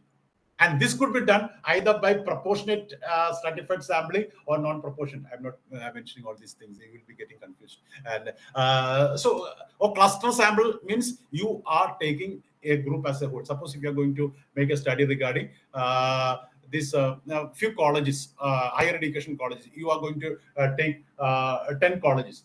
You can randomly select one college as a whole. So one college means all the students of the college will be coming as a cluster and you'll be studying that, isn't it? So you are taking 10 colleges randomly. So the one college will be a cluster of about 1,000 or 2,000 students. So number of students in that college will be the items. You suppose you are going to make a study about some characteristics about the students of higher education system of Kerala. So you are going to, you have taken 10 samples, and 10 samples. In each sample there will be 1,000 students or something like that. So each students are not going. You are not going to college and getting sample one by one. You are taking that entire crop as a whole randomly. So that is cluster. And non-probability is you are suppose if you are going to conduct some study regarding a population, you are selecting the sample which are available to you. So that is those which are available, you are collecting, giving them. So according to our convenience. So that is convenient. So selecting people according to who are available there. So it is convenient to get data from the available people from the population. So that is convenient method of sampling. A quota sampling is that you can stratify it, and then you can conveniently take samples from different strata, so that will be a holistic, that will depict the entire of the population, the different strata. So you are conveniently selecting from the different strata of the population. So judgment sample, suppose you have got you are studying about some particular topic. So you can select a sample from the population which is related to the topic on the basis of the judgment. Like snowball sampling, okay, you can select one, and that one person you selected will refer the second one. Likewise, it will go on and collecting sample like that. So that is a snowball sampling. So there are different methods of sampling, which while going with the research, definitely in a research design, you have to make decisions on what should be the method, what should be the sampling type that you have to adopt. So the apt sampling type with respect to the method and with respect to topic should have a very good correlation. So ChatGPT or the research AI tools will give you some suggestions regarding these samples. What should be the sample? What should be the sampling procedure that you have to, method that you adopt? What should be the sample size? That's something else. Suppose if it is a survey research, the sample size should be big. You should not go take sample from 10 to 15 students and make interpretations. The sample size should be comprehensive, should be big, like 1,000, 1,500, 2,000, like that. If it is an experimental, you cannot experiment with 2,000 students. The sample size should be small. Likewise, you have to make a lot of judgment regarding the sample, how to stratify it, what is the criteria stratification. Likewise, a number of things could be answered with the help of these tools. And data collection. This is another important thing. For data collection, data will not come directly. Suppose if you are moving with a case study, you have to go and observe the case, get information. You have to go with the interview and separately, or with the focused group you have to interact. Likewise, you can go and one of the most important way of data collection is that you can collect data with respect to different tools, questionnaires. The questionnaires for preparation of questionnaires is a very it is a systematic procedure. First, you have to set what are the objectives of the research, and on the basis of objectives, you have to formulate the types of questions, and on the basis of questions, what are the options that you have to use, whether you have to go with a Likert scale or how to score it. Likewise, a number of things has to be done, and after preparing the questionnaire, then itemized analysis should be done, and final questionnaire should be administered, and then reliability, validity should be compared with some standardized questionnaire like that. It's a very hectic. So likewise, the tools has to be fixed, and with the respect to the tools, you can get the informations. So directly observing, you can interview, prepare an interview schedule. You can go with that questionnaire, or you can serve Google Forms. Nowadays, to go one by one will be very difficult. So you can serve your questionnaire by means of Google Form. So the entries that is been entered in the Google Form will be consolidated as a structured data set.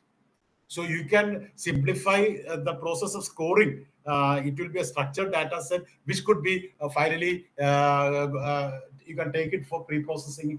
There is no need for data entry like that. So online tracking. This is social media monitoring. So there are different ways of collecting data. Suppose if you are going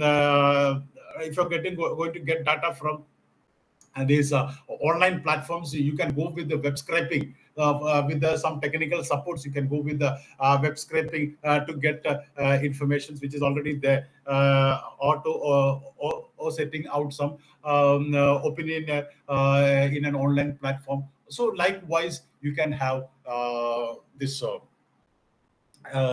can go with the prepare questionnaire and collect your data from the sample of the population under study. And what is significant and the most hectic process that you could find in a research process is data analytics. So in a data analytical process, what we have to confront is that you can see this is a pipeline where the first phase of data analysis happened. A pipeline where first phase of data analysis happened. And this is the place where the second process, analysis, often happens. So what is the first phase? Sometimes the data that you have collected, will be in the questionnaire that you observed, or it will be in the form of some documents. So if you want to analyze that, you have to first decode this data, and then you have to edit the data, and you have to make data entry into the specific format by which you can analyze the data. So first thing you have to validate. First thing that you have to do is that you have to error correction. So this pipeline is a pre-processing of the data. This pipeline together includes pre-processing of the data. In pre-processing of the data, first thing that you have to do is that validate whether the response that you have got from the respondents are valid, whether they are in tune with the data type which is being needed. So likewise, we have to validate the entries, and then we have to score this data and do the data entry part. You have to enter these data into separated tables, that is scoring of the data and entering it into separate tables. And then we have to go with the tabulation of the data. So that is the pre-processing phase. So in the pre-processing phase, there is actually, I have just mentioned only 4 stages there. Actually, in the pre-processing stage, we have to validate the data. We have to identify whether there is missing data. If there is missing data, then you have to deal with the missing data, whether to ignore the case or go with the a follow-up to these individual to get the real informations. Then you have to cross-validate the data in terms of parameters, whether they you have to identify the correlation between the different, you have to make an exploratory data. So all these things have to be done at the first stage, and then you have to decode the informations from the tools and enter the data into these analytical sheets or the spreadsheets by where you are going to make the data analysis in terms of rows and columns. That is, each variable should be presented in columns, which we call as attributes, and each item should be recorded in each rows. So likewise, we have to transform the entire data that you have collected in the form of a survey or from document into a precise a structured format which could be further analyzed. And so this should be entered, data entry and tabulated.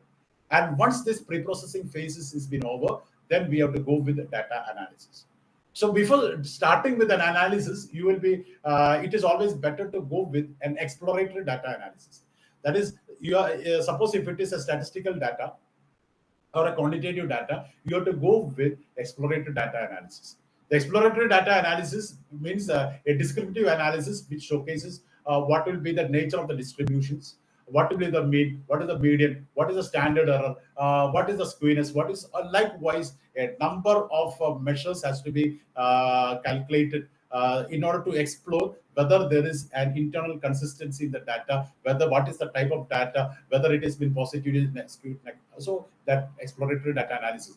And after that, a descriptive analysis. If you want to go with the summarizations, you can go with the summary reports on the basis of the average scores.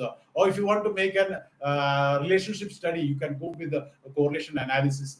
And if you are making a comparisons with the experimental or testing of hypothesis, you can go with the univariate analysis, this univariate or bivariate analysis of the data. You can go with the analysis of variance if there are more than the three variables which is being analyzed at a time, or multivariate analysis. So likewise, that is the statistics. So this is something very, very important. So selecting the statistics should be very clear. And if you are not thorough with this statistical analysis, you should get the you have to consult with some statisticians in order to get this right analysis for, because it is the purpose or the objective of the research, and the nature of data should decide the nature of data as well as the objective should decide what statistics that you have to employ. And also you can represent the data in a multiple way through beautiful visualizations. So visualizations will make the characteristics of the data which is been explicit in the data could be very beautifully presented in the form of different visuals. So these statistical analysis together with these visualizations will make your conclusions more effective. And after that, you can consolidate it and finally interpret all these things together and bring out to the conclusion. So this is something very important. And at this stage, the AI tools also will be able to give you suggestions on what are the right statistics for what type of research, what are the statistics could be done, what are the how it could be done. So if the statistic, you will be finding out the measures related to the different measures of the statistics. So what is relevant if the correlation is below 3, what is significant? That means there is no dispersion among the variables. Like that, with respect to the different measures, what can you predict about the scenario? All these things could be very effectively, that is the AI tools will be able to give you some explanations on what these statistics really mean. So for this, you have to make some good prompt, which in the upcoming sections will be dealing with these prompts, so that that gives you some clarity regarding the statistical procedures, techniques, and inferences that you can make on the basis of the measures that you obtain from the statistics. This is something in the social science researches, most of the students is finding difficulty to interpret the statistical measures in the right way. For this AI tools will give you will support you to a greater extent if you're prompting it in the right way. In the upcoming sections, you will be dealing with the right prompt and how to get the interpretation rightly done. So this is how the analysis. This is just a framework which I've made. So this is a pre-processing phase where you validate the data that you've collected and you make an error detection, and then you go with the analysis of the data, where you go with the descriptive analysis, univariate analysis, correlation analysis, regression analysis, and also likewise a lot of a big ocean of analysis is there. If you are studying between two variables, you can go with the set score, or you can go with the if it is an experimental study, you can go with the pair t-test. If it is a pre-test, post-test, this time it is a paired t-test, like that. It's a very wide area which cannot be comprehended in a small time. So you can go with that. And finally, report writing. This is the final stage where that is the title should be very very precise and concise. And when you're writing this, what you could say, the abstract, when you're writing, when you have completed your research process, you have to prepare an abstract. The abstract should summarize the key points of the research, and it should be very engaging. That is, it should include the research problems, method, result, conclusions. That should be very clearly depicted in the. Then regarding the thesis, you have to provide the context for your research by explaining the background and significance. So this is how to write the research report in thesis. Then research questions should be very specifically written. Should be very specifically written. Clearly outline your objective, the scope of the study, briefly describe your methodology. Then review of literature. That is something very, very important. So the review of literature should be presented in the specified format that has been suggested to you. Then methodology, describe the research methods, techniques that you have used in the data, explain how you collected the data, justify all these things is report writing. So report writing should be done. Then analysis. So these are the steps that should be there. Introduction, then about the research hypothesis, review of literature, methodology, then analysis of the results, that is analysis of data, analysis of results, presenting your findings objectively and comprehensively. Use table, you can use graph, figures to illustrate key points. Avoid interpretations at this stage. So when you're analyzing, there is no need to write the entire interpretations, because this should be followed with a discussion of the result that you have got from the analysis. Interpret the result on the context of the research, question and hypothesis, because that is the final answer. Is you are answering what are the research goals, that is objectives. So you have to interpret the result on the basis of the research questions and hypothesis, discuss. And finally, conclusion, the main findings should be written. Then you could include a list of these citations, resources, all these things. And also if there are some attachments as appendix, if you want to add, they could be it could be included, like the question is the source of data, additional figures and tables, all these things. If you want to make it as attachments, you can make it as appendices. So this is how you have to present the report. So if you have got any ambiguity regarding this also you can communicate with the AI tools. So AI tools even will give you some inputs in writing, and even write for you. If you're prompting it in the right way, it will just help you in writing these things, and even it will help you to prepare these publications. It will also help you to create publications. All these things will be discussed in detail in this long sections which is there ahead. So to be precise, all the phases of the researches could be made effective, smart, and you can go beyond what you are capable of doing by your own with the help of ChatGPT. So whatever doubt you have, you ask ChatGPT. You ask the AI tools. That will be giving you a very beautiful answer. So to a research scholar, I would say that the AI tool will be your second supervisor or guide, to whom you can ask first-hand informations, and then you can consolidate it, and finally you can go to the guide and get the final touch from your guide. So a small question is there which is included. You can answer this. I don't think that you are still alive, because this is obviously this is a very big area, very big area, and definitely to master the research methodology from A to Z in a small span is not will not possible. If I take one research, this one exploratory research, that could be detailed in one full section. So to consolidate, just what my attempt is not. My attempt is not to teach, just to dig something from, your understanding, to make it ready, set the stage for Suresh Nambudiri to integrate the possibility of ChatGPT in these phases to answer the source. Okay, the question was, I didn't read the question. What is the role of control group in experimental design? To provide comparison to ensure the part. Okay. You are good. You are super.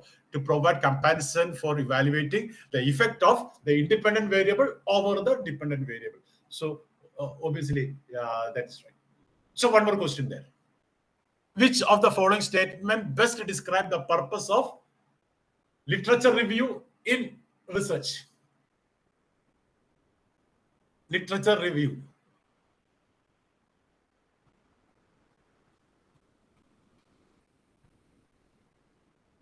Literature review. Yes. To identify the gap and formulate research question, isn't it? To summarize findings of previous studies. That is not, isn't it? We are not summarizing it, because the research review is to create limelight to your research process. It will be a leading light. It is not to collect primary data, not to get data from, or not to present the result in the research study. To present the results of the research study, that is not research review. It is to fill the gap, to bring clarity. So that is it. You have done it very wisely. And which of the following is an example of non-probability sampling? We have discussed the probability sampling and non-probability sampling. Non-probability sampling. Yes. See. Yes. Simple random sampling. That is every element has an equal possibility. That's a random sampling. Stratified random sampling. Cluster random sampling. Convenience sampling. Judgment sampling. Quota sampling. All these are non-random sampling. So I think I have done. I have made a small attempt in order to bring all these things, did something from your mind, brought it down, and set the stage for tomorrow's and the upcoming interactions. So that is all which from my part. So I am stopping the presentations, and I am leaving this what I could say, the platform to you if you have any doubts. And what I am asking is that all the doubts, when ChatGPT is there, I am not a person to answer, isn't it? Because you are come to your second guide, right? So, but still, since we have interacted for about 2 hours, if you have some questions, okay, Sijin, over to you. You can moderate. All right, Sunil sir, thank you very much for that informative session. Would you like to take some questions now, sir? I think few of the people have been asking some questions. There are a lot of answers. So there's a question asking, can you suggest some websites for collecting data on various topics for doing projects? Dr. B. Amud big guy. Pardon, I didn't get you, Sajan. Can you? Yeah. Can you suggest some useful websites for collecting data on various topics for doing projects?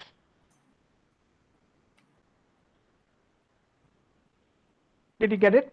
Actually, yeah. I think you are referring to this websites. Means if you want to go with secondary data, if you are going with a secondary research with secondary data, you can go and collect data from the authentic websites. For example, if you want to go and collect regarding this population, you can go and get data from the government websites. So likewise, you can collect data from the authentic sources. It depends upon the topic that you are making study. Suppose if you want to make a research on the best colleges in India, you can go and collect secondary data from NRF data source. So depending upon the topic that you study, you can go and collect the data from the secondary source. And if you are working with some what you could say data analytical models, or you can go with the get data from Kaggle data sets. You can get data sets from there that you can go and work. So that is regarding data analytics or something like that. So that's that depends upon the data sets should be collected, or the websites should be selected on the basis of the topic that you are studying. Okay.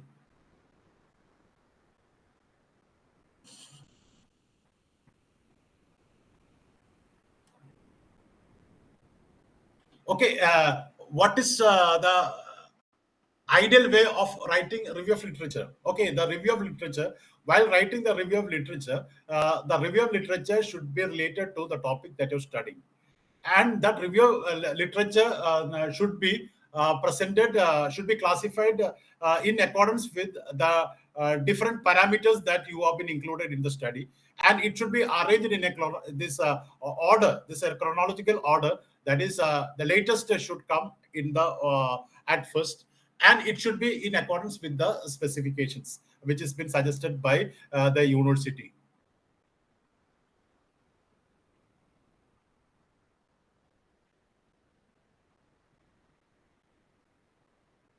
How to select a good sample method in environmental research?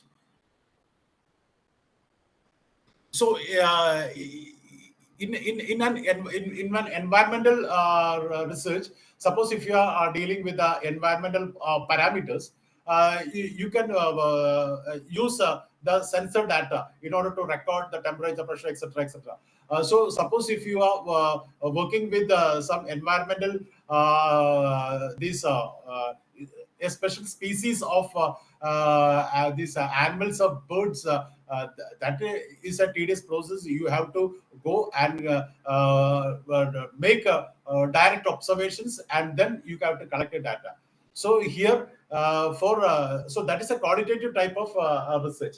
In a qualitative type of research, you cannot collect data as if you're collecting it in like a quantitative data that you're collecting it from the people directly. So you are collecting data from these environmental factors by observing and recording it. That is how you have to collect. So that is not sample. You are directly observing the phenomena, and then you are making a record of what you are seeing. That is how it has been done.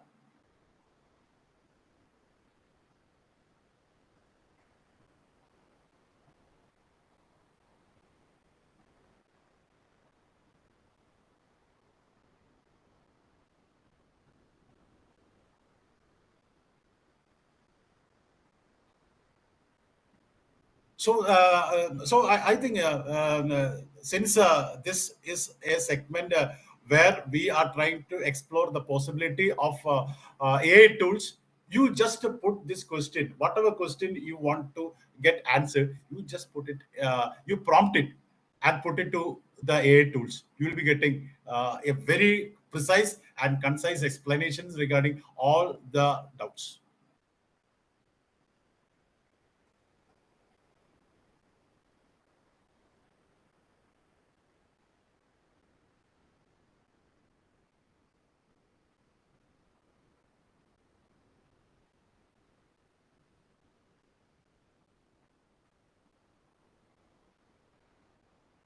there any other question you would like to take, Melissa? Let me check. So this is actually, you know that research methodology is a very, very broader area, because from A to Z, we will not be able to explain it word by word.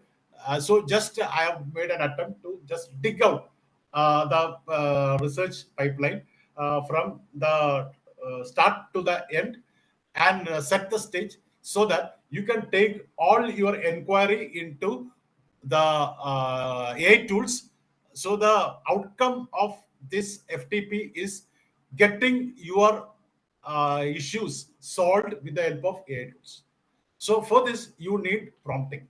So all the sections that is yet to follow is how to prompt and get the solutions for all your questions. So definitely, this is a very, very effective sections which is going to come up, and there is a lot of such videos which is being already available regarding prompting at the in our LMS. So don't miss that opportunity of using that LMS.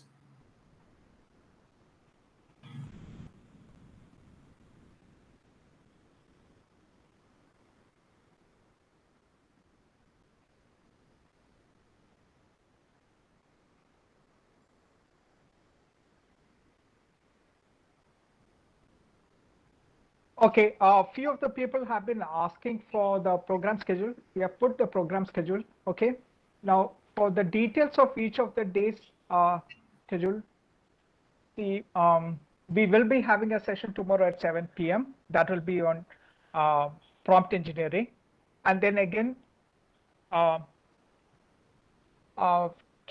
will be 23rd. We'll be having prompt engineering. Then on Monday we have prompt engineering part 2 of it. Okay, then from 26th onwards, we will having the different parts of research methodology with ChatGPT. Okay, those parts will be there on till 28th, till 29th, sorry. And the 29th also, we will have the validatory function.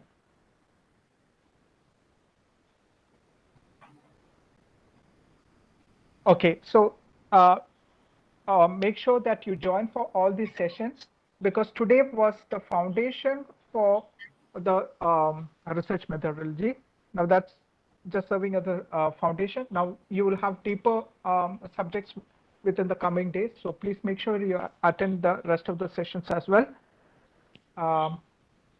We will be having the sessions at the same time at 7 p.m. Make sure you join on time. If you are unable to join due to any reason, you can also access these videos in the LMS. Okay, so you can get access to the LMS by paying the rupees 600 to the bank account details that I will shortly put in the chat. And also the certificate is for people who will have made this payment. Okay, and the certificate will be issued through the LMS. All right. Also, the feedback form will be there in the LMS towards the end of the FTP.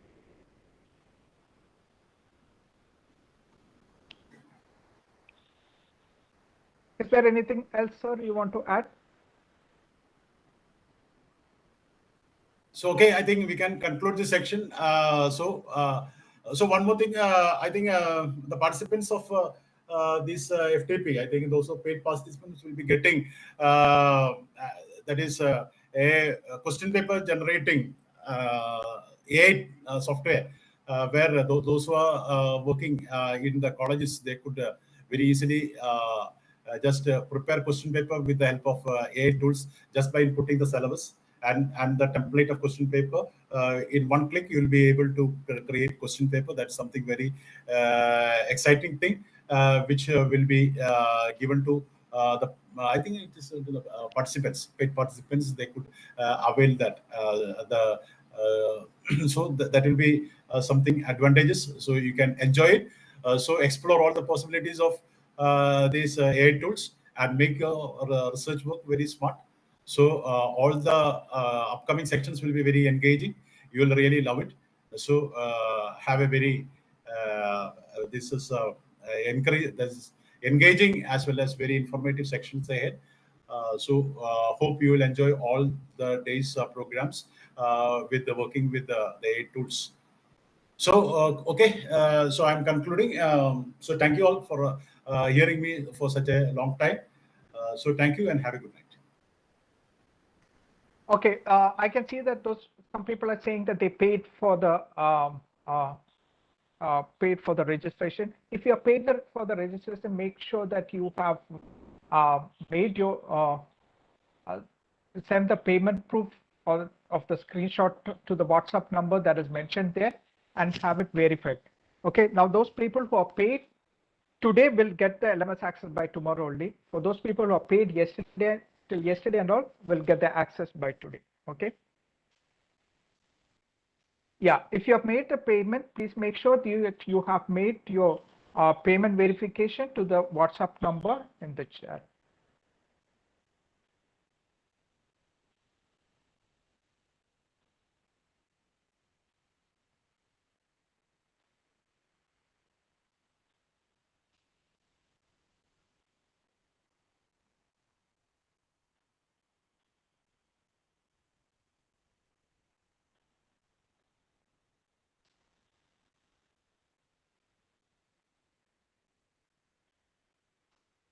If you have done the payment today and had the verification done, you will get only the access of the LMS by tomorrow. All right. All right, everybody. Thank you again for attending this FDP and taking your valuable time and attending this FDP for tomorrow, Lord. And we will have the session tomorrow as well at the same time. Make sure that you attend that session as well. We will be having it on prompt engineering. That will be the session will be taken by Dr. Suresh Nambadri. All right. I think we will end for today, and we will see you again tomorrow. Have a pleasant evening.